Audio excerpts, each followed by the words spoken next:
রাজনৈতিক দল গঠন করবে ছাত্ররা, ফিনান্সিয়াল টাইমসকে ডক্টর ইউনূস। পদত্যাগের সিদ্ধান্ত হয়নি বললেন নাহিদ। জবাবদিহিমূলক নির্বাচনী ব্যবস্থা গড়ে তোলার বিকল্প নেই, মন্তব্য তারেক রহমানের। এস আলমের জমি জব্দের নির্দেশ, এনআরবিসি ব্যাংকের পরিচালক হলেন আওয়ামী লীগের 3 নেতা। গণহত্যা মামলার আসামিদের গ্রেফতারে ব্যর্থতায় ক্ষোভ ট্রাইব্যুনালের, ব্যাখ্যা দেওয়ার নির্দেশ। তিতুমির কলেজকে বিশ্ববিদ্যালয় করার দাবিতে অনশন, সড়ক অবরোধ, যানজটে নাকাল রাজধানীবাসী।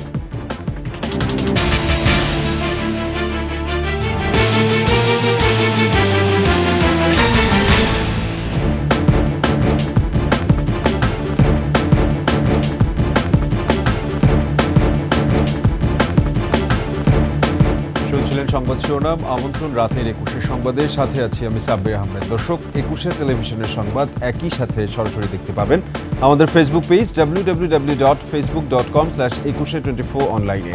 এছাড়া সাবস্ক্রাইব করতে পারেন www.youtube.com/@21etv চ্যানেলে। এছাড়া সংবাদে আরও থাকছে: বাস্তবায়ন হয়নি মডেল মসজিদ নির্মাণের উদ্দেশ্য, হতাশ মুসল্লি সহ আলেম সমাজ।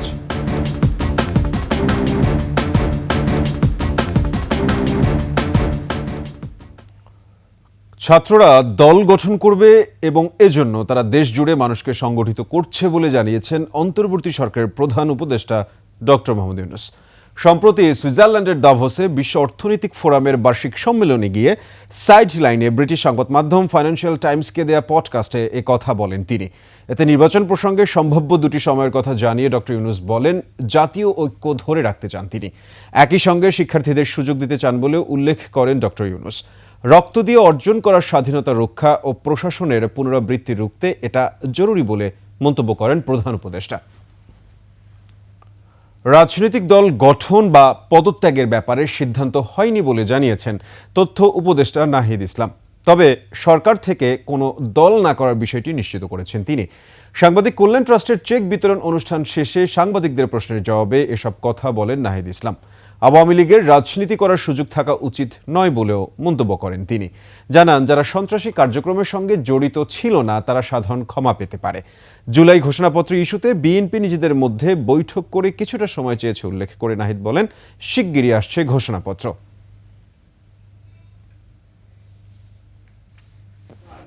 রাজনৈতিক দলে অংশগ্রহণ করার মতো পরিস্থিতি হইলে আমরা সেটা সরকার ছাড়ার সিদ্ধান্ত নিলে আমরা এটা আনুষ্ঠানিকভাবে বলবো। সেরকম কোনো সিদ্ধান্ত এখন পর্যন্ত আমার জায়গা থেকে বা আসিফের জায়গা থেকে আমি যতটুকু জানি যে এরকম হয়নি। নতুন রাজনৈতিক দল হোক বা অন্য কোনো রাজনৈতিক দল হলো, আমরা সরকারে থাকা অবস্থায় সেটার সাথে সংশ্লিষ্ট হব না। আমরা বিচার কার্যক্রমটা আগে দেখতে চাই, আদালত কি বলে বা বিচার কার্যক্রমে কতটুকু আগায়।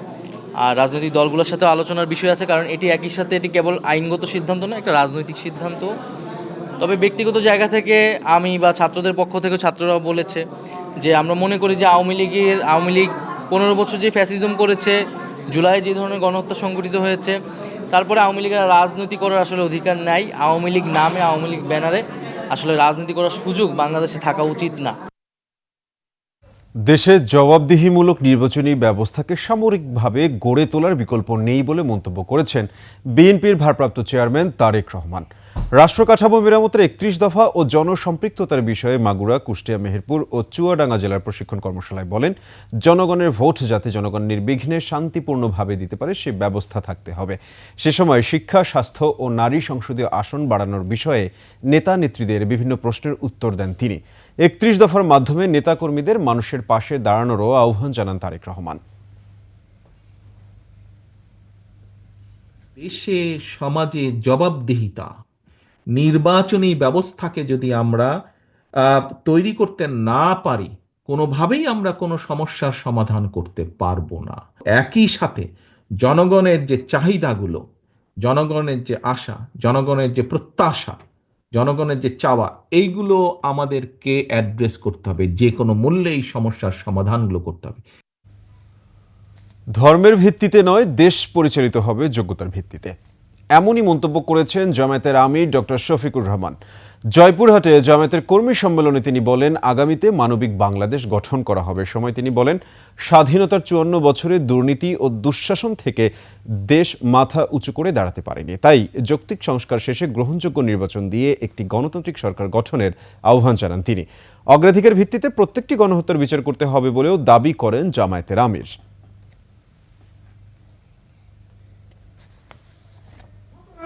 দেখতে চায় একটা করাপশন কি দুর্নীতিমুক্ত বাংলাদেশ দেখতে চায়।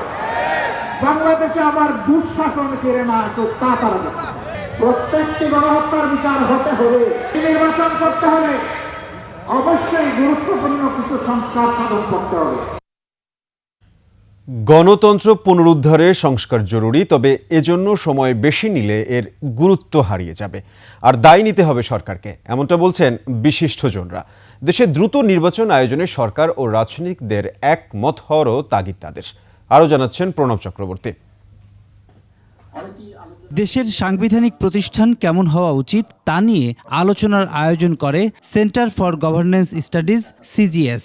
গণতান্ত্রিক পুনর্গঠনের জন্য সংলাপ শিরোনামে ধারাবাহিক আলোচনার আয়োজন করছে তারা।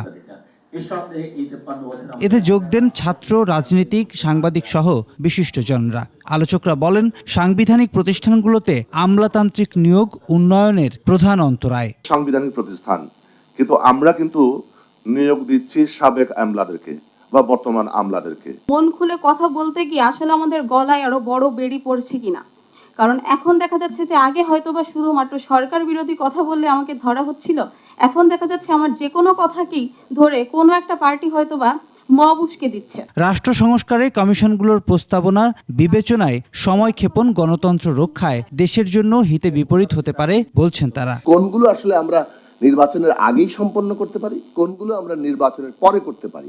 মৌলিক কাঠামোগত সংস্কার, জনপ্রতিনিধি লাগবে। জগতের নিয়ম বদলে দিয়ে কারো উপর আস্থা রাখি না বলে আমাদের সব এখনই করে ফেলতে হবে, এটা টেকসই হবে না। গণঅভ্যুত্থানের এই অন্তর্বর্তীকালীন সরকারের সকলকে নিয়ে পথ চলার যে বাধ্যবাধকতা, এই প্রশ্ন থেকে যারা যারা সরে যাবেন তাদেরকে মনে হবে তারা জনগণকে খাটো করে দেখছেন। মূল্যস্ফীতির চাপ ৩ বছর থেকে ক্রমান্বয়ে বাড়ছে। হ্যাঁ, আগের সরকারের ব্যর্থতা এটার মধ্যে দায়ী, কিন্তু এই মূল্যস্ফীতির চাপটা কিভাবে দ্রুত আমরা আয়ত্তে আনতে পারি। বিশিষ্টজনরা বলছেন, দ্রুত নির্বাচন আয়োজনে নির্বাচন কমিশনকে স্বাধীনতা দেয়া যতটা জরুরি ততটাই জরুরি সরকার এবং রাজনীতিকদের একমতে পৌঁছানো। আইন যারা প্রয়োগ করার দায়িত্বে আছেন তারা যখন আইন ভাঙে, আইন যারা তৈরি করেছেন তারা যখন আইন ভাঙে, তখন আমরা মনে করি বেঁচে থাকতে হলে আমাদেরকেও আইন ভাঙতে হবে। সংস্কার কিভাবে হবে সেটা ভিন্ন বিতর্ক, যে এই সরকার করবে না পরবর্তী সরকার করবে, তারা মিলেমিশে করবে, সেটা ভিন্ন। কিন্তু আমার মনে হয় মানুষের মধ্যে পরিবর্তনের আকাঙ্ক্ষা এটা গভীরে প্রেরিত। সংস্কার করবেন সেটা করে ফেলেন, আপনি যতই সময় নেবেন সংস্কার করার আর সুযোগই পাবেন না। মানুষের মধ্যে পরিবর্তনের আকাঙ্ক্ষা দীর্ঘদিনের, তাই দৃশ্যমান উন্নতি আর আশ্বাসের বাস্তবায়নই এখন একমাত্র পথ।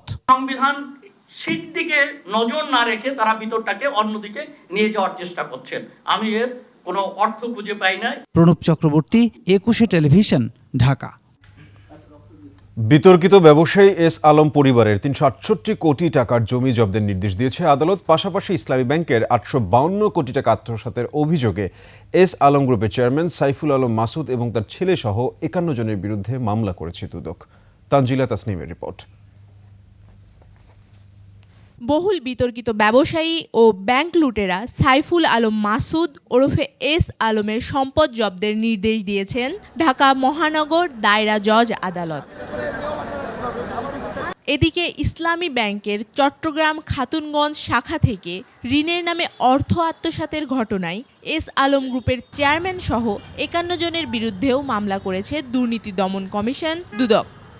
অন্যদিকে ময়মনসিংহ ২ আসনের সাবেক সংসদ সদস্য ও সাবেক গণপূর্ত প্রতিমন্ত্রী শরীফ আহমেদের বিরুদ্ধে ৩ কোটি ৮৩ লাখ টাকার জ্ঞাত আয় বহির্ভূত সম্পদ অর্জন এবং প্রায় ৪৩ কোটি টাকা সন্দেহজনক লেনদেনের অভিযোগে একটি মামলা করেছে সংস্থাটি।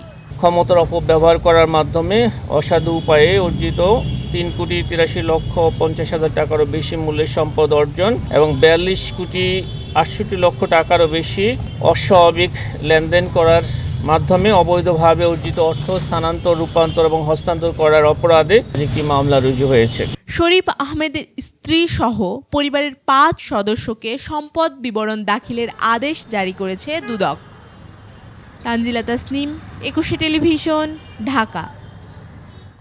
আওয়ামী লীগ ও যুবলীগের 3 নেতাকে নিয়োগ দিয়ে এনআরবিসি ব্যাংকের পরিচালনা পর্ষদ পুনর্গঠন করার উদ্যোগ নিয়েছে ব্যাংকটির বর্তমান পর্ষদ।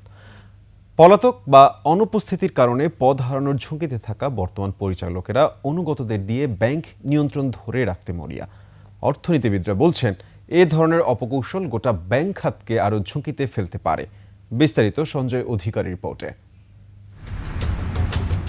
প্রবাসীদের উদ্যোগে 2013 সালে যাত্রা শুরু করে এনআরবিসি ব্যাংক। হাসিনার আমলে অনুমোদন পাওয়া ব্যাংকটির উদ্যোক্তা পরিচালকরা আওয়ামী লীগ ও সহযোগী সংগঠনের পদধারী নেতা।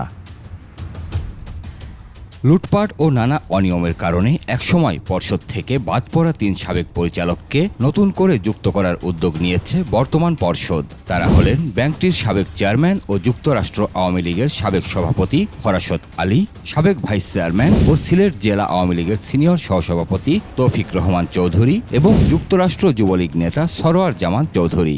যারা একেবারে চরমভাবে বিতর্কিত আর কি, চরমভাবে মানে যাদের একেবারে সংশ্লিষ্টতা প্রমাণিত, তারাকে আবার যদি নিয়ে আসেন তাহলে তারা তো পুরো অন্যদেরকেও তাদের মতো করে পরিচালনা করবে, তাহলে তো আর ব্যাংকের উন্নতি আর হচ্ছে না, হবে না। সশরীর উপস্থিতি বাধ্যবাধকতার কারণে চেয়ারম্যান পারভেজ তমাল সহ বেশ কয়েকজন পরিচালক পদ হারানোর ঝুঁকিতে পড়েছেন।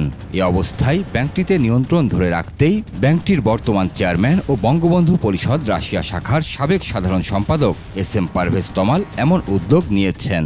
আগেই যারা এটার সঙ্গে প্রত্যক্ষ বা পরোক্ষভাবে জড়িত ছিল তাদেরকে নিয়ে আসার চেষ্টা করছে, তাহলে তো একই কথা যে আগে যা ছিল এখনও সেই দিকেই যাচ্ছে। সুতরাং সংস্কার বা ব্যাংক খাতের যে একটা মানে কী বলবো, সেই মানে ব্যাংক খাতের যে ফিরে আসার, সেই ফিরে আসার তো লক্ষণ তাহলে আমরা পাবো না। গত 21 জানুয়ারি ব্যাংকের 195তম পর্ষদ সভায় এই 3 জনের নিয়োগের সিদ্ধান্ত হয়। যারা এক্সপার্ট তাদেরকেই কেন্দ্রীয় ব্যাংকের দায়িত্ব কিন্তু সরকার দিয়েছে। ফরাসত আলী ছিলেন এনআরবিসি ব্যাংকের মূল উদ্যোক্তা ও প্রতিষ্ঠাকালীন চেয়ারম্যান। ব্যাংকটি যাত্রা শুরুর পর বড় ধরনের আর্থিক অনিয়ম ধরা পড়ে। অনিয়মের গুরুতর অভিযোগ ওঠে তৌফিক রহমান চৌধুরী ও সরোয়ার জামান চৌধুরীর বিরুদ্ধেও। পরে তাদের পর্ষদ থেকে বাদ দেওয়া হয়। সঞ্জয় অধিকারী, 21 টেলিভিশন, ঢাকা। জুলাই আগস্ট গণহত্যা মামলার পরোয়ানাভুক্ত আসামিদের গ্রেফতারে ব্যর্থতার জন্য প্রসিকিউশনের প্রতি ক্ষোভ জানিয়েছে আন্তর্জাতিক অপরাধ ট্রাইব্যুনাল। আর এই ব্যর্থতার জন্য তদন্ত সংস্থাকে ব্যাখ্যা দেওয়ার নির্দেশও দেওয়া হয়। চেয়ারম্যান বিচারপতি গোলাম মুর্তুজা মজুমদারের নেতৃত্বে 3 সদস্যের ট্রাইব্যুনাল এ আদেশ দেন। বিস্তারিত শাকির আরজু রিপোর্টে। জুলাই আগস্টের ঘটনায় আন্তর্জাতিক অপরাধ ট্রাইব্যুনাল থেকে সাবেক প্রধানমন্ত্রী শেখ হাসিনা সহ গ্রেফতারি পরোয়ানা জারি হয়েছে প্রায় 109 জনের বিরুদ্ধে। এর মধ্যে 35 জন গ্রেফতার আছেন। বৃহস্পতিবার এজলাস বসলে যাত্রাবাড়ি থানার সাবেক ওসি সহ 2 জনকে হাজির করা হয়। এ মামলায় পরোয়ানাভুক্ত অপর পলাতক 4 আসামির বিষয়ে জানতে চান ট্রাইব্যুনাল। এ সময় কোনো অগ্রগতি নেই বলে জানান প্রসিকিউশন। সে সময় পরোয়ানাভুক্ত আসামি গ্রেফতারে পুলিশের ভূমিকা নিয়ে প্রশ্ন তুলেন ট্রাইব্যুনাল। একই সঙ্গে ক্ষোভ প্রকাশ করে আদালত বলেন, 2000 লোক মারা গেছে, কিন্তু তদন্ত গ্রেফতারে কোনো অগ্রগতি নেই। তবে বের হয়ে প্রসিকিউশনের পক্ষ থেকে এসব বিষয়ে কথা বলতে চাননি। ট্রাইব্যুনাল তো আপনারা যে ছিলেন সেটা শুনেছেন। আমরা অতিরিক্ত এই বিষয়ে ট্রাইব্যুনালের সাথে আমাদের যে কথোপকথন হয়েছে বা ওনারা কি কোয়ারি করেছেন সেটা যদি আপনারা শুনে থাকেন সেটা আপনারা নিজ দায়িত্বে প্রকাশ করতে পারেন, তবে আমরা এই বিষয়টা বলবো। এজলাসে ট্রাইব্যুনালের প্রশ্নের জবাবে প্রসিকিউশন জানায়, তদন্ত সংস্থা সময় মতো প্রতিবেদন দাখিল করছে না। পরে তদন্ত প্রতিবেদন জমা দানে ব্যর্থতায় ব্যাখ্যা দেওয়ার নির্দেশ দেন ট্রাইব্যুনাল। যে এক্সিকিউশনটা কার্যকর হয় নাই সেটা যেন হয় দ্রুত, সেই ব্যবস্থা নিতে উনি অনুরোধ আমাদেরকে বলেছেন। একই সঙ্গে প্রসিকিউশনের আবেদনের প্রেক্ষিতে জুলাই আগস্টের ঘটনায় কোনো স্থান জব্দ ও বস্তু পরীক্ষা করতে পারবে তদন্ত সংস্থা, এমন আদেশ দেন ট্রাইব্যুনাল। তদন্তের ক্ষেত্রে কোনো ডকুমেন্ট বা কোনো থিংস যেন সিজ এবং সার্চ করতে পারে আমাদের ইনভেস্টিগেশন অফিসার, সেই 2টি অ্যাপ্লিকেশন করেছিলাম, 2টি অ্যাপ্লিকেশনই মঞ্জুর হয়েছে। জুলাই আগস্টের ঘটনায় আরও 3 জনের বিরুদ্ধে গ্রেফতারি পরোয়ানা জারি করেছে ট্রাইব্যুনাল। তবে গোপনীয়তার স্বার্থে নাম ও স্থান প্রকাশ করেনি বলে জানান প্রসিকিউটররা। ইনভেস্টিগেশন এর বিষয়ে বা ওয়ারেন্টের বিষয়ে ট্রাইব্যুনাল এবং প্রসিকিউশনে যে কথাবার্তাগুলো হচ্ছে এগুলা ওপেনলি বলার প্রয়োজনীয়তা আছে বলে আমি মনে করি না। এদিকে জুলাই আগস্ট আন্দোলনে যাত্রাবাড়িতে ইমাম হোসেন তাইম হত্যার অভিযোগে যাত্রাবাড়ি থানার সাবেক ওসি আবুল হাসান ও এসি তানজিল আহমেদের বিষয়ে পরবর্তী তদন্ত প্রতিবেদন 6 এপ্রিল দাখিলের নির্দেশ দিয়েছে ট্রাইব্যুনাল। শাকেরা আরজু, 21 টেলিভিশন, ঢাকা। রাজধানীর সরকারি তিতুমির কলেজকে বিশ্ববিদ্যালয় করা সহ 7 দফা দাবিতে অনশন ও সড়ক অবরোধ চালিয়ে যাচ্ছে শিক্ষার্থীরা। টানা 24 ঘন্টার অনশনে অসুস্থ হয়ে পড়েছে শিক্ষার্থীদের অনেকে। কলেজ কর্তৃপক্ষ ও আইন শৃঙ্খলা রক্ষা বাহিনী শিক্ষার্থীদের সড়ক থেকে সরে যেতে বললেও দাবি আদায়ে অনড় তারা। মানিক শিকদারের রিপোর্ট। বিশ্ববিদ্যালয়ের দাবিতে দীর্ঘদিন ধরে আন্দোলন করছে তিতুমির সরকারি কলেজের শিক্ষার্থীরা। দাবি আদায় না হওয়ায় বুধবার বিকেল থেকে 5 শিক্ষার্থী অনশন শুরু করে। তুমি বিশ্ববিদ্যালয়কে রাষ্ট্রীয় স্বীকৃতি দিয়ে একাডেমিক ক্যালেন্ডার প্রকাশ করতে হবে। 24 ঘন্টা পার হলেও শিক্ষার্থীদের যৌক্তিক দাবিতে রাষ্ট্র সাড়া দেয়নি বলে অভিযোগ শিক্ষার্থীদের। আমরা তো আশ্বাস চাই না, আমরা ডিরেক্ট চাই হচ্ছে স্বীকৃতি। মৃত্যুর আগ পর্যন্ত এই অনশন কর্মসূচি চালিয়ে যাব। আমি তিতুমির থেকে ভর্তি হইছি, কেন আমি ঢাকা কলেজে গিয়ে ক্লাস করব? আমার নিজের পরিচয় আছে। বৃহস্পতিবার বেলা 11টা থেকে বিক্ষোভ মিছিল ও কলেজের সামনে সড়ক অবরোধ করে শিক্ষার্থীরা। প্রশাসন আমাদেরকে তেমনভাবে গুরুত্ব দেওয়া হয় নাই, এজন্য আমরা বাধ্য হয়ে আজকে সড়ক অবরোধের মধ্যে নেমেছি। আমরা তো জনদুর্ভোগ করতে চাচ্ছি না, আমাদের বিশ্ববিদ্যালয় দেওয়া হোক। সরকার কেন আমাদের কথা মেনে নিচ্ছে না? যান চলাচল বন্ধ হয়ে গেলে অধ্যক্ষ শিক্ষার্থীদের সড়ক থেকে অবরোধ প্রত্যাহারের আহ্বান জানালেও শিক্ষার্থীরা আরও বিক্ষুব্ধ হয়ে ওঠে। এক ফোঁটা পানি পর্যন্ত টাচ করি নাই, আর আমাদের অপদার্থ প্রিন্সিপাল এখানে খেলা উপভোগ করতেছে। কন্ট্রোল তো আমার কাছে না, আমার শিক্ষা মন্ত্রণালয় যে নির্দেশনা দিবে সেই নির্দেশনা অনুযায়ী চলবে। এখনো পর্যন্ত আমার শিক্ষা প্রতিষ্ঠান সরকারি তিতুমির কলেজ চলছে শিক্ষা মন্ত্রণালয়ের নির্দেশনায়, কিন্তু আমি রাস্তায় নেমেছি কেন? আমার শিক্ষার্থীরা না খেয়ে আছে। অনাহারে আন্দোলনরত শিক্ষার্থীরা অসুস্থ হয়ে পড়েন। 2 জনকে বর্তমানে সোহরাওয়ার্ড দিতে নেওয়া হয়েছে, তাদের অবস্থা খুবই খারাপ। আমরা দোয়া করতেছি তারা যেন সুস্থ থাকে। তার মধ্যে একজন বলে গেছে আমার যদি কিছু হয়, আমি যদি মারা যাই, তাহলে তার বাবার ফোন নাম্বারটা দিয়ে গেছে, তার বাবার কাছে লাশটা পাঠানো হয়েছে। কেন এমন কেন ভাই? দাবি আদায় না হওয়া পর্যন্ত আন্দোলন চলবে বলে জানায় শিক্ষার্থীরা। মানিক শিকদার, 21 টেলিভিশন, ঢাকা। দর্শক, এই বিষয়ে আপডেট জানাতে বনানী গুলশান এলাকায় আছেন সহকর্মী সঞ্জয় অধিকারী। যুক্ত হচ্ছি তার সাথে। সঞ্জয়, আমাদের সর্বশেষ আপডেটটি জানাবেন। সে জায়গায় স্টুডেন্টদের বর্তমান কি অবস্থা, তারা কি দাবি করছে? সাব্বির, আপনি যেমনটি বলছিলেন বা আমরা আগে নিউজে যেটা দেখতে পেয়েছি, তিতুমির কলেজকে বিশ্ববিদ্যালয়ে রূপান্তরের জন্য যে দাবি শিক্ষার্থীরা তুলেছেন, সেই দাবি প্রয়োজনে তারা এখানে অনশন করছেন। প্রায় 24 ঘন্টা সময় পার হয়ে গেছে। সর্বশেষ যেটি আমরা জানতে পেরেছি, শিক্ষা মন্ত্রণালয়ের যুগ্ম সচিব মোহাম্মদ নুরুজ্জামানের নেতৃত্বে একটি প্রতিনিধি দল এসেছেন এই কলেজে। এখানে শিক্ষার্থী এবং শিক্ষকদের সঙ্গে তারা মিটিং করছেন। মিটিংটা বেশ দীর্ঘক্ষণ ধরেই চলছে, কিন্তু এখনো পর্যন্ত মিটিংয়ের কোনো ফলাফল আমরা জানতে পারিনি। তবে আমরা ভেতর থেকে যতটুকু জানতে পেরেছি, এই মিটিং থেকে যদি সিদ্ধান্ত আসে যে বিশ্ববিদ্যালয় করার ঘোষণা দেয়া হচ্ছে, তাহলেই কেবল শিক্ষার্থীরা এই অনশন প্রত্যাহার করবেন। অন্যথায় তারা বিকল্প কর্মসূচি ঘোষণা দেবেন এবং সেই কর্মসূচির মধ্যে থাকবে এই মুহূর্তে যে মহাখালী থেকে গুলশান পর্যন্ত রাস্তাটা তারা যে ব্যারিকেড দিয়ে রেখেছে এবং যান চলাচল বন্ধ রয়েছে, এটি আস্তে আস্তে তারা গুলশানের দিকে তারা নিয়ে যাবেন এবং মহাখালীর দিকেও নিয়ে যাবেন। তাদের দাবি যদি মানা না হয়, তাহলে তারা মহাখালী যে মূল সড়কটি রয়েছে সেখানেও তারা ব্যারিকেড দেবেন বলে ঘোষণা দিয়েছেন। একই সঙ্গে গুলশান এলাকায় বা গুলশান এভিনিউর যে রাস্তাটি রয়েছে সেটিতেও তারা ব্যারিকেড দেবেন।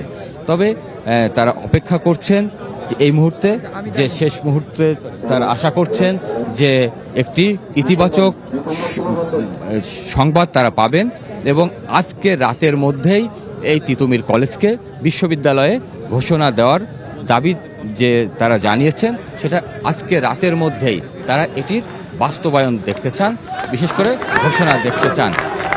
আমরা যেটা দেখতে পাচ্ছি এই মুহূর্তে হয়তো কলেজের ভেতর থেকে কিছু শিক্ষার্থীরা আবার বেরিয়ে আসছেন, তারা নানা ধরনের স্লোগান এবং মিছিল করছেন।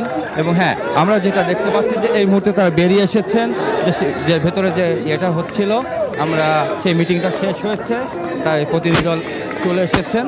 হ্যাঁ, এখন হয়তো আমরা আপডেটটা জানতে পারবো তাদের মাধ্যমে। সাব্বির, এই ছিল। এখন আমরা এখানে যে শিক্ষা মন্ত্রণালয়ের যে প্রতিনিধি দল এসছে তারা কথা বলবেন, আমরা একটু সেখানে যেতে চাই। আচ্ছা, আমরা শোনো, তোমাদের আন্দোলনের বিষয় নিয়ে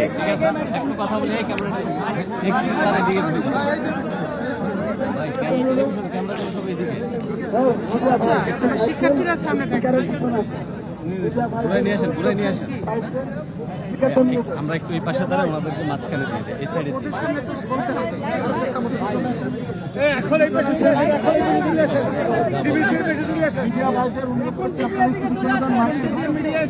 এদিকে চলে আসেন, এই সাইফুল ভাই এদিকে চলে আসেন। আপনারা বরং পিছিয়ে গেলে স্যারকে বলে, স্যারকে একটু পিছনে গেলে হবে, আগে চলে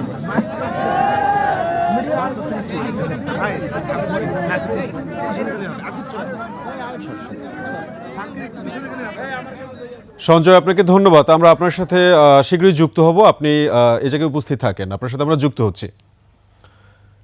দর্শক, আমাদের সহকর্মী সঞ্জয় তিতুমির কলেজকে বিশ্ববিদ্যালয়ে রূপান্তর নিয়ে যে অবরোধ এবং অনশন চলছিল সেই বিষয়ে সর্বশেষ অবস্থা জানাচ্ছে। আমরা তার সাথে আবারও যুক্ত হব। আপাতত চলে যাচ্ছি পরবর্তী সংবাদে। এদিকে শিক্ষার্থীদের অবরোধে যানজটে নাকাল রাজধানীবাসী। বনানী, গুলশান, মহাখালীর অবস্থা প্রায় স্থবির। যানজট ছড়িয়ে পড়ে মতিঝিল সহ অন্যান্য এলাকায়ও। মানিক শিকদারকে সাথে নিয়ে বিস্তারিত জানাচ্ছেন নাহিদ সিরাজি নিম্মে। ঢাকা শহরের অভ্যন্তরে আজকের যানজট চিত্র। সকাল থেকেই রাজধানী জুড়ে নানা স্থানে দীর্ঘ সময় ধরে থেমে রয়েছে যানবাহন, ফলে বিপর্যস্ত শহরের চলাচল। রাজধানীর মতিঝিল, গুলশান, মহাখালী, বনানী এলাকার চিত্র একদমই নাকাল। ভোগান্তিতে সাধারণ মানুষ, এমনকি অনেক কর্মজীবী পারছেন না কর্মক্ষেত্রে সময় মতো পৌঁছাতে। আর মোটেও ভালো লাগতেছে না আমাদের, বুঝছেন? আমরা তো চাকরিজীবী মানুষ নাকি, আমাদের তো একটা জীবন। গন্তব্যস্থানে আমাদের যাওয়ার যে সময়টা লস হইতেছে সেটা আমরা পায়ে হাইটে যাচ্ছি। এই গাড়ি যে শত শত ব্লক, এইখানে রুগী আছে, হাই প্রেসারের আছে, ডায়াবেটিস আছে, বাচ্চা কাচ্চা আছে। দাবি আদায় করবে, ঠিক আছে, তোর মানুষকে ভোগান্তি করে যে আজকে 1.5 থেকে 2 ঘন্টা এই যে মানুষ আমাদেরকে যে জিম্মি করে। আমি এখানে আসছি প্রায় 1 ঘন্টার উপরে। আনফরচুনেটলি আমি ব্যাংকে যাব, ওই দিক দিয়েও শিডিউল মেনটেন করতে পারতেছি না। যানজটে ভোগান্তিতে সবাই, বাইরে নয় গণপরিবহন চালকেরাও। 1000টা জমা গাড়ির, এই গাড়ি গ্যাস লোম কুম্বালা, খামু কুম্বালা, দিমু কুম্বালা, মানে পকেটে করে টেয়া তো নাই, মাহাজনতে মানবো না। এটা আমাদের নীতিমিত, অনেক ভোগান্তির শিকার হইতে হইতে পর্যন্ত শেষ। আমাদের চাওয়া হচ্ছে রাস্তা সবসময় ক্লিয়ার থাকবে। 10টার দিকে বন্ধ হয়েছে, গাড়িটা ফুল যাত্রী ভরা ছিল, এখন সব যাত্রী নেমে গেল। এখন আজকে না পাবো মালিকের ইনকাম, নিজে না পাবো 2 টাকা। জিনিস হইলে তারা আন্দোলনের নামে, আর ভোগান্তি মনে করেন আমাদের জনসাধারণ। রাজধানীতে প্রতিদিন চলমান কোনো না কোনো কর্মসূচিতে প্রায় সৃষ্টি হচ্ছে এমন যানজটের, যা ভোগাচ্ছে নগরবাসীকে। নাহিদ সিরাজি নিম্মি, 21 টেলিভিশন, ঢাকা। নিচ্ছি সংবাদ বিরতি। যখন ফিরছি তখন অন্যান্য সংবাদের সঙ্গে আরও যা থাকছে। নারী ফুটবল ম্যাচে বাধা দেওয়ার ঘটনায় সরকারি উদ্বেগ, খতিয়ে দেখার আশ্বাস। আমন্ত্রণ আবারও রাতের 21 সংবাদে। আগামী 15 দিনের মধ্যে ভারত বাংলাদেশের মধ্যে সব ধরনের চুক্তি প্রকাশের দাবি জানিয়েছেন বিএনপি নেতারা। একই সঙ্গে তাদের অভিযোগ, জুলাই আন্দোলনে জনতার উপর যারা গুলি চালিয়েছে তাদের বিরুদ্ধে মামলায় রাষ্ট্রবাদী না হয়ে পাড়া মহল্লা থেকে বাদী খোঁজা হচ্ছে। বিস্তারিত মাহিল ইসলামের রিপোর্টে। বিএনপির ভারপ্রাপ্ত চেয়ারম্যান তারেক রহমানের নির্দেশে অসহায় রিকশা চালক মামুনকে আর্থিক অনুদান অনুষ্ঠানে যোগ দেন দলের সিনিয়র যুগ্ম মহাসচিব রুহুল কবির রিজভী। এ সময় সাংবাদিকদের কাছে তিনি অভিযোগ করেন, জুলাই হত্যাকাণ্ডের অনেক মামলায় এখন বিএনপি নেতাকর্মীদেরকেই আসামি করা হচ্ছে টাকার বিনিময়ে এবং স্থানীয় প্রভাব খাটিয়ে। বিভিন্ন জায়গায় মামলার নামে যে বাদী তিনি বিএনপির আরেক লোককে আসামি করছেন। এই চক্রান্ত প্রায় জায়গায় হচ্ছে। এর তো প্রথম প্রাথমিক দায়িত্ব এখন যারা থানায় যারা কর্মরত আছেন তারাই তো ওই সমস্ত অপরাধীদেরকে ধরবেন। এক যুবলীগ, ছাত্রলীগ, আর সবচেয়ে বড় কাজ করেছে হচ্ছে আইন শৃঙ্খলা বাহিনী। আওয়ামী লীগের কোনো কর্মসূচি মানুষ মানবে না বলেও মন্তব্য করেন তিনি। দোসররা বিভিন্ন জায়গায় আছে এবং কারাগার থেকেও মনে করছেন অনেকে যে আমরা বোধহয় খুব তাড়াতাড়ি বেরিয়ে পড়ে আবার সেই রাজত্ব ফিরে পাবো। এদিকে সংস্কার ও নির্বাচনে সরকারের ভূমিকা নিয়ে অন্য এক অনুষ্ঠানে অভিযোগ করা হয় বিএনপির পক্ষ থেকে। সরকারের পক্ষ থেকে একটা ধারণা দেওয়ার চেষ্টা হচ্ছে কম সংস্কার করলে দ্রুত নির্বাচন দেওয়া যাবে, আর বেশি সংস্কার করলে একটু দেরি হবে। কম বেশির ব্যাপার না, সংস্কার কি করবেন সেটাই তো এখন স্পষ্ট করে বলেন না। আরেক অনুষ্ঠানে দলের vice chairman doctor Asaduzzaman Ripon 15 দিনের মধ্যে ভারত ও বাংলাদেশের মধ্যে সম্পাদিত সব ধরনের চুক্তি প্রকাশের দাবি জানান। এদেশের মানুষ জানে ভারতের সাথে অসংখ্য অসম চুক্তি আছে। যেহেতু আপনার অন্তর্বর্তীকালীন সরকার, আপনাদের তো কোনো সমস্যা নাই, সেই চুক্তিগুলো ফাঁস করে দেন না কেন? এতে বক্তারা বলেন, পতিত আওয়ামী লীগ সরকার শুধুমাত্র নিজের স্বার্থেই ভারতের দ্বারা ব্যবহৃত হয়েছে। বাংলাদেশকে আন্ডারমাইন করা যাবে না। মাহিলা ইসলাম, 21 টেলিভিশন, ঢাকা। দেশের একাধিক স্থানে নারী ফুটবলারদের ম্যাচসহ বিভিন্ন কর্মকাণ্ডে বাধা দেওয়ার ঘটনা খতিয়ে দেখা হবে বলে জানিয়েছেন ধর্ম উপদেষ্টা আফম খালিদ হোসেন। এদিকে এসব ঘটনায় গভীর উদ্বেগ প্রকাশ করেছে সরকার। মফির রহমানের রিপোর্ট। নতুন করে অভিযোগ উঠেছে, গেল বুধবার রাজধানীতে চিনমতি সম্মেলন কেন্দ্রে কওমি উদ্যোক্তার অনুষ্ঠানে ঢুকতে দেয়নি নারী সাংবাদিককে। পাশাপাশি গত কয়েকদিনে ফুটবল ম্যাচসহ নারীদের বিভিন্ন কর্মকাণ্ডে বাধা দেওয়ার ঘটনার বিষয়টি জানতে চাওয়া হয় ধর্ম উপদেষ্টার কাছে। এই সময় ঘটনাগুলো কয়েকটি ঘটনা খতিয়ে দেখার আশ্বাস দেন তিনি। আমি তখনও জানতাম না বা আমার কেউ বলে নাই এখানে নারী সাংবাদিকদের প্রবেশে বাধা দেওয়া হয়েছে। ফুটবল বলেন অথবা অন্য কিছু বলেন, ওখানে এরকম পলিটিক্যাল এলিমেন্ট সক্রিয় থাকতে পারে। মাঝখানে কোনো পলিটিক্যাল এলিমেন্ট ঢুকে নিজের স্বার্থসিদ্ধি করছে কিনা। নারী অভিনেত্রীদের কোনো অনুষ্ঠান করতে সরকার বাধা দিচ্ছে না জানিয়ে ধর্ম উপদেষ্টা জানান, এরকম সকল বিষয় খতিয়ে দেখা হবে। কোনো নারী অভিনেত্রীকে কোনো শোরুম উদ্বোধন করতে যাবে, এটা এখানে গভর্নমেন্টের বাধা দেওয়ার কি আছে, গভর্নমেন্টের উদ্যোগ নেওয়ারও কি আছে? এদিকে জয়পুরহাট ও দিনাজপুরে নারী ফুটবলারদের ম্যাচে বাধা দেয়া এবং সংঘর্ষের ঘটনার উদ্বেগ প্রকাশ করেছে প্রধান উপদেষ্টার দপ্তর। গণমাধ্যমে পাঠানো বিবৃতিতে বলা হয়, সম্প্রতি মেয়েদের দুটি ফুটবল ম্যাচ পরিচালনার ক্ষেত্রে যারা বাধা দিয়েছে তাদের এই কর্মকাণ্ডে নিন্দা জানায় সরকার। মফিউর রহমান, 21 টেলিভিশন, ঢাকা। গণঅভ্যুত্থান পরবর্তী বিভিন্ন পেশায় নারীদের প্রতি বৈষম্যকে নিজেদের ব্যর্থতা বলে মন্তব্য করেছেন বিশ্লেষকরা। নারীদের প্রতি আরও সংবেদনশীল হওয়ার আহ্বান তাদের।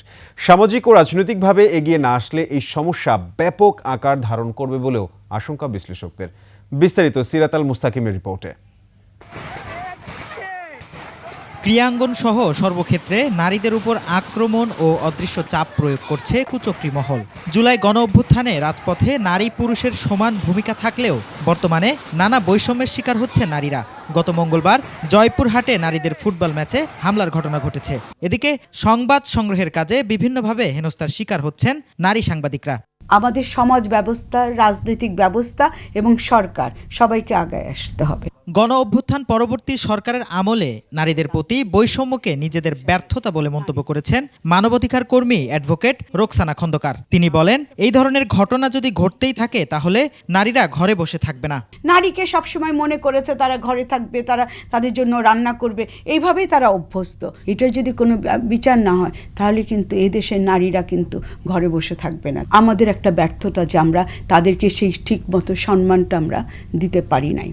এদিকে অভ্যুত্থান পরবর্তী নারীদের পেশা বাছাইয়ের ক্ষেত্রে যে কোনো বাধা লজ্জাজনক বলে মন্তব্য করেছেন জাতীয় নাগরিক কমিটির যুগ্ম আহ্বায়ক মনিরা শারমিন। তিনি বলেন, যদি কোনো গোষ্ঠী নারীদের পিছিয়ে রাখার চেষ্টা করে তা কখনোই সম্ভব হবে না। 2024 সালে এসে নারীদের একটা প্রফেশন বেছে নিতে যদি এত চ্যালেঞ্জ ফেস করতে হয়, কোনো গোষ্ঠী যদি এরকম চিন্তা করে যে নারীদের আসলে ঘরের মধ্যে রাখার একটা প্রবণতা 2024-এ এসে, সেটা মনে হয় সম্ভব নয়। বিশ্লেষকরা বলছেন ধর্ম বর্ণ নির্বিশেষে সবাইকে নারী বৈষম্যের বিরুদ্ধে এগিয়ে আসতে হবে, তাহলেই বৈষম্যহীন বাংলাদেশ গড়ে তোলা সম্ভব। তো নারীদের এই অগ্রযাত্রা আমার মনে হয় যে অব্যাহত রাখার জন্য আমাদের একত্রে কাজ করতে হবে। সিরাত আল মুস্তাকিম, 21 টেলিভিশন, ঢাকা। মাগরিবের নামাজের পর ভারতের মৌলানা ইব্রাহিম দেওলার আমবয়ানে শুরু হলো 58তম বিশ্ব ইজতেমা। এরই মধ্যে দেশের বিভিন্ন জেলা থেকে ময়দানে সমবেত হয়েছেন মুসল্লিরা, আসছেন বিদেশি মেহমানরাও। গাজীপুর প্রতিনিধি অপূর্ব রায়ের তথ্যচিত্রে ডেস্ক রিপোর্ট। বৃহস্পতিবার মাগরিবের নামাজের পর আমবয়ানের মাধ্যমে বিশ্ব ইজতেমার আনুষ্ঠানিকতা শুরু হয়। বয়ান করেন ভারতের মাওলানা ইব্রাহিম দেওলা। সকাল থেকেই ইজতেমা ময়দানে আসতে থাকেন বিভিন্ন জেলার মুসল্লিরা। জেলাওয়ারি ভাগ হয়ে খিত্তায় অবস্থান নেন তারা। প্রথম ধাপে গাজীপুর জেলা ও ঢাকার একাংশ সহ 41টি জেলার মুসল্লিরা অংশ নিচ্ছেন। আসছেন বিদেশি মুসল্লিরাও। আল্লাহর সন্তুষ্টি অর্জনের লক্ষ্যে ময়দানে 3 দিন অবস্থান করে মুরব্বীদের বয়ান শুনবেন, তারপর ছড়িয়ে পড়বেন দেশের বিভিন্ন মসজিদে। সারা বিশ্বের মানুষ যেন দিনের উপর আসতে পারে, আল্লাহর হুকুমের উপর চলতে পারে, রাসূল সাল্লাল্লাহু আলাইহি ওয়াসাল্লামের সুন্নাত মোতাবেক চলতে পারে। আল্লাহর রাসূলের কথাবার্তা শুনবো, সেখানে যাতে আমরা আমল করতে পারি এবং ওইভাবে যেন চলতে পারি। এখানে কোনো স্বার্থ নাই, দুনিয়ার টাকা পয়সার কোনো লোভ লালসা নাই, শুধু মানুষের কল্যাণের জন্য। রোববার প্রথম ধাপের ইজতেমা শেষ হওয়ার পর সোমবার থেকে বুধবার পর্যন্ত হবে দ্বিতীয় ধাপের ইজতেমা।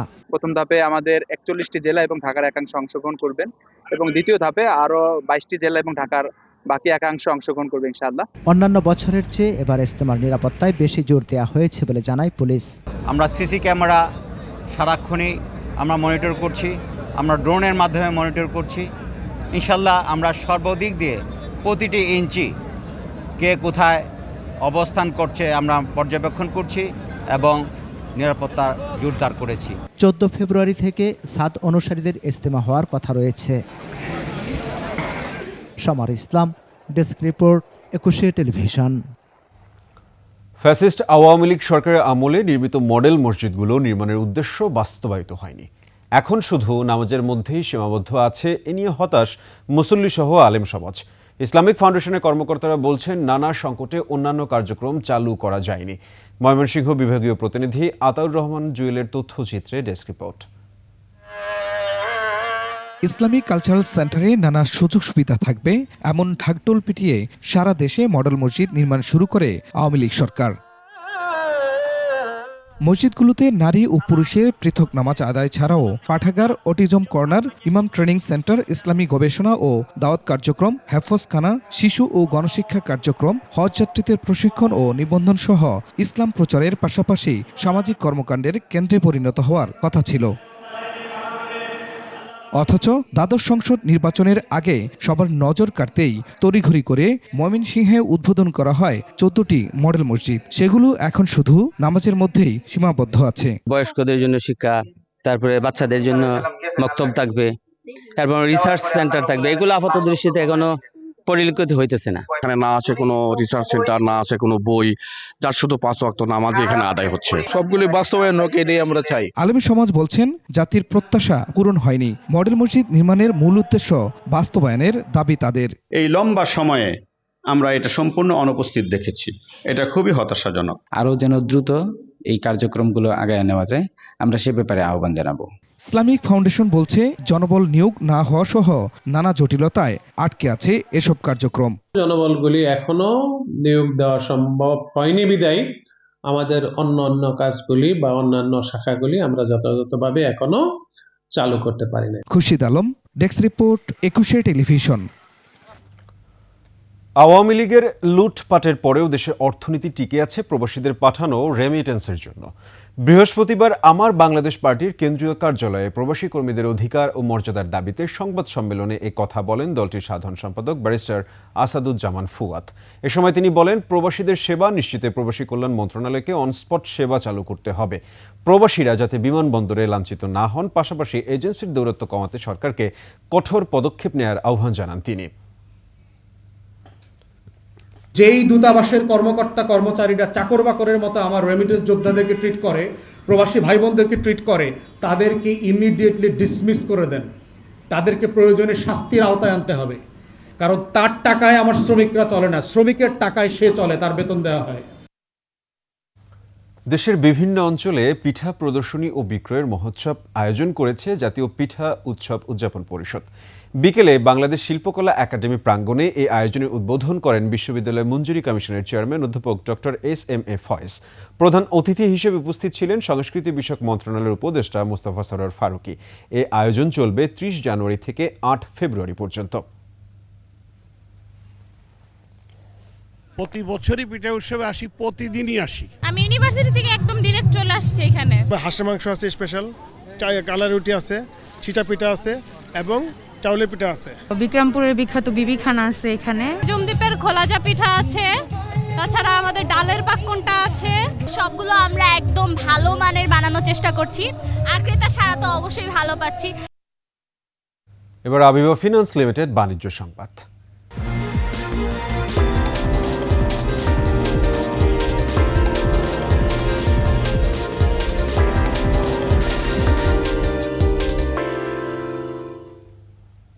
ব্রাহ্মণবাড়িয়ার আখাউড়া স্থলবন্দর দিয়ে ভারত থেকে আনা হলো আরও 5 টন মসুর ডাল।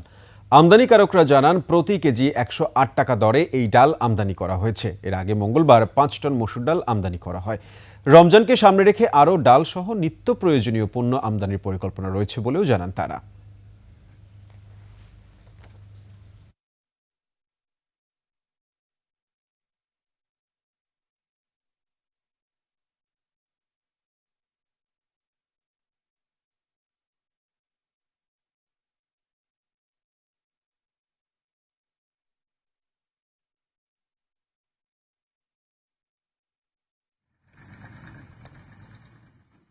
এর সাথে শেষ করছি রাতের 21 সংবাদ। যাবার আগে সংবাদ শিরোনামগুলো আরও একবার। রাজনৈতিক দল গঠন করবে ছাত্ররা, ফাইন্যান্সিয়াল টাইমসকে ডক্টর ইউনূস। পদত্যাগের সিদ্ধান্ত হয়নি বললেন নাহিদ। জবাবদিহিতামূলক নির্বাচনী ব্যবস্থা গড়ে তোলার বিকল্প নেই মন্তব্য তারেক রহমানের। এস আলমের জমি জব্দের নির্দেশ, এনআরবিসি ব্যাংকের পরিচালক হলেন আওয়ামী লীগের 3 নেতা।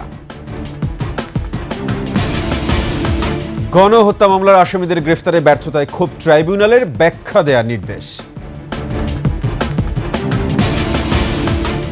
তিতুমির কলেজকে বিশ্ববিদ্যালয় করার দাবিতে অনশন, সড়ক অবরোধ, যানজটে নাকাল রাজধানীবাসী।